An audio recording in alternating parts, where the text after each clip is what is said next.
Hey, what's going on, everybody? Welcome to this special edition of Heavy Metal History.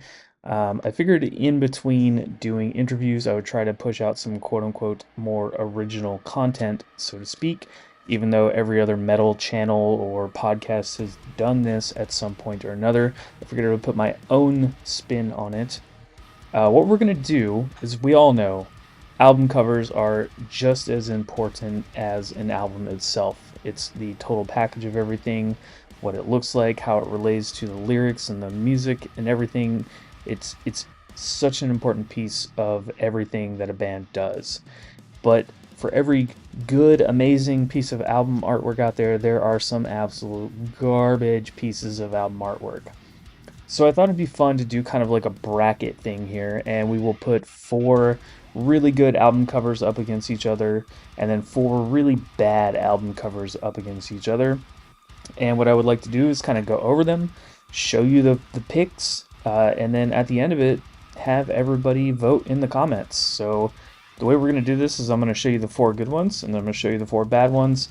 And in this video, once it's done, once you've watched it, once you've seen the album covers, I would like you to leave a comment of which ones you think are the best and the worst, and then we'll go from there. And then depending on how many votes we get in a couple weeks, we'll do another one. Those will carry on to the next video, and I'll find more good ones and more bad ones, and we'll just keep doing this until we can't figure out which ones are good or bad anymore. So that's the idea, and without further ado, let's get into the first one. These are going to be the best covers, the first four. Starting it off here, we got Judas Priest Painkiller. Painkiller came out in 1990, and the art was by Mark Wilkinson. And Mark Wilkinson started working for the band with the album Ram It Down. Now, this cover itself has a winged metallic painkiller riding a monster motorbike above a world it is intent on destroying itself. So how this album cover came about is Mark used to walk through a hardware shop in the mornings to get to his studio on the floor above. And one day he noticed some circular saw blades hanging on the wall, and it gave him the idea for the wheels on the bike. I put some images of his work process where he drew up pieces of the cover and like how it came to be on the screen here. And I mean, obviously this is a classic heavy metal cover. It is one of the best, if not the best, Judas Priest cover. And I figure we just start out the gates with a good one. I didn't want to put too many heavy hitters up against each other right off the bat, so I'm trying to find like some what I think would be like good matches, but we'll see as this gets farther along where we're at with it. And it is going up against Carcass's Artwork. Artwork came out in 1993, and this art piece is by H.R. Giger. The artwork is Giger's sculpture, which is titled Life Support. It's actually an updated version of a piece he did in the late 1960s. This album cover is iconic for a number of reasons. The first one being the fact that he used an actual sculpture from H.R. Giger, which is amazing. Most of you would probably know his work from the Alien franchise. He's responsible for the Xenomorph, among other things. But just the fact that it's a practical piece of art, a sculpture that they used and took a photograph of, and just that peace sign, but with like, steel, and it feels all sterile and, very, very iconic piece of work. So I figured, Carcass and Judas Priest, that's a good match. These are both really awesome, incredible pieces of art and really good covers, so it'll be interesting to see how this one kind of pans out. And next up is a band maybe some of you haven't heard of, but I really love this band. I love all their album covers, but this one is the Atlas Moth, The Old Believer.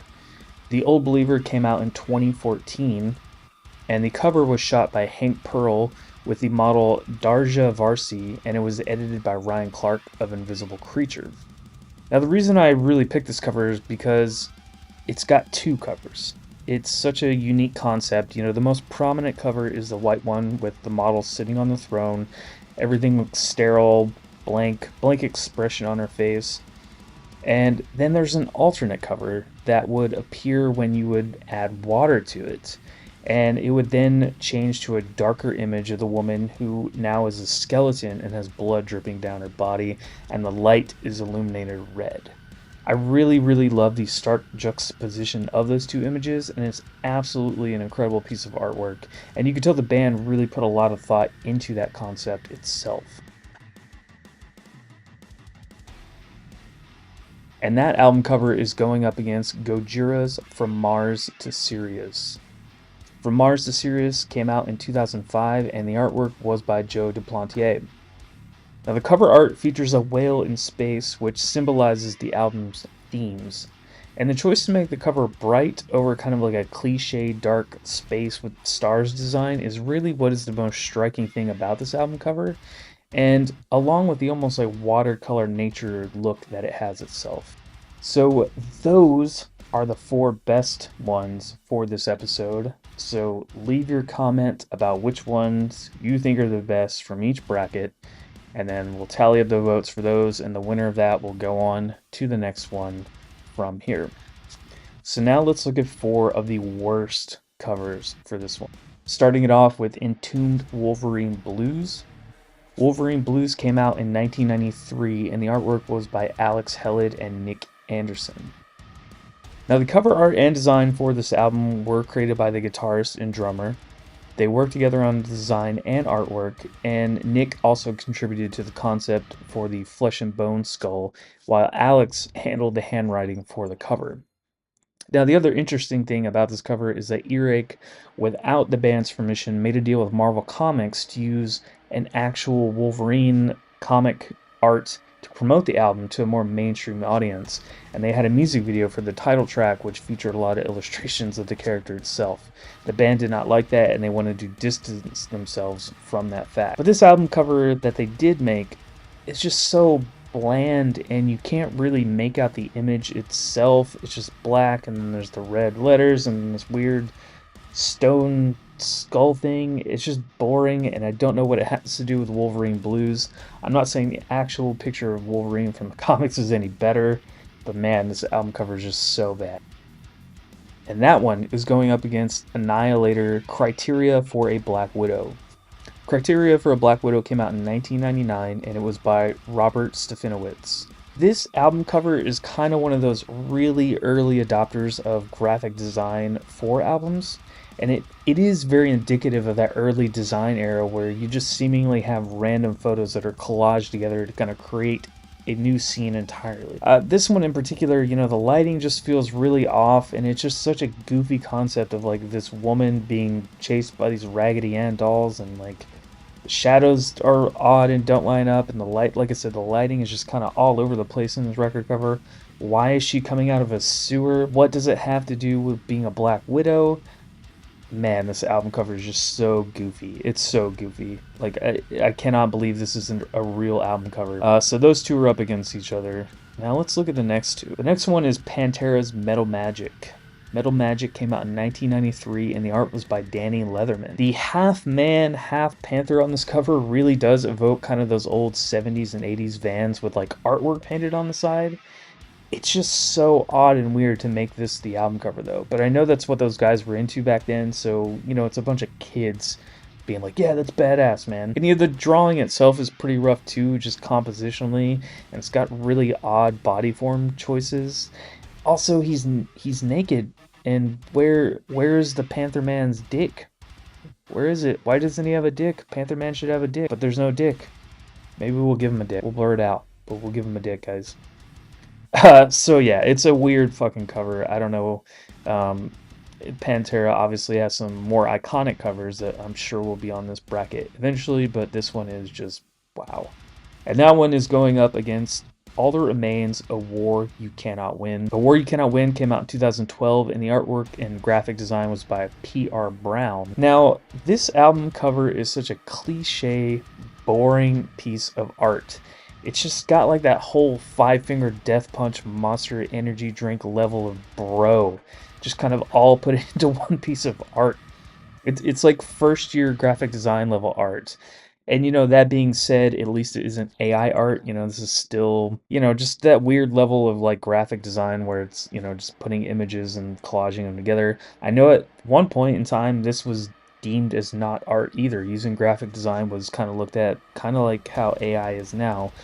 but it was still a human making it, whereas AI, you're literally letting a computer make it. But that is an argument for another video. This album cover sucks. It sucks so bad. It's just cliche bro shit, and I fucking hate it.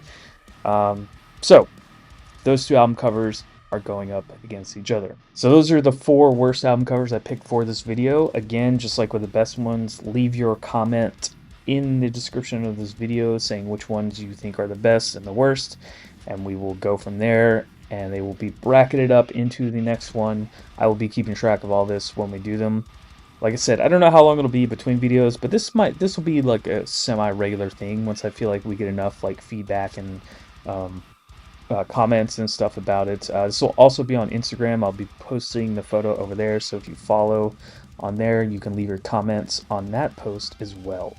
Thank you all so much for checking out this video. If this is your first time kind of checking out what I do, please hit that like and subscribe button. Same thing if you've been watching for a while now. I've only been doing this channel for a couple years, but the podcast itself has been going on almost 10 years now. So it would mean a lot if you could like and subscribe. If you listen to this on Spotify, please give it 5 stars as well. That stuff helps out so much. Thank you all so much for listening, and just to give you a little sneak peek of what's coming up. 2 interviews in the can. We're going to be having Mike Hill from Tombs on the podcast, and then Johnny Cerudolo from Carcosa and Angel Maker. He will be on the podcast. And then a couple interesting things that I've got in the works that may or may not pan out. If they don't and you're listening to this, well, that's a bummer. But possibly Ethan McCarthy from Primitive Man is coming back on the show. And then a really interesting one, there's a Hulu show coming out about the history of heavy metal. I know, right? Been doing this for 10 years and I can't get a TV show. But regardless of that, the guys who are running the show and making the show were interested in coming on the podcast, so I thought it'd be really cool to talk to them. I'm a real big fan of Jason Eisner's work. He did Hobo with a Shotgun, classic, if you've never seen that horror movie. So I will be talking to them about that Hulu show and kind of getting their insights on it. And I don't know when this will come out, but the Hulu show comes out September 22nd. Go check it out. Watch it. Again, thank you all so much for listening. Please like and subscribe. It helps out more than you know. And we'll see you on the next one.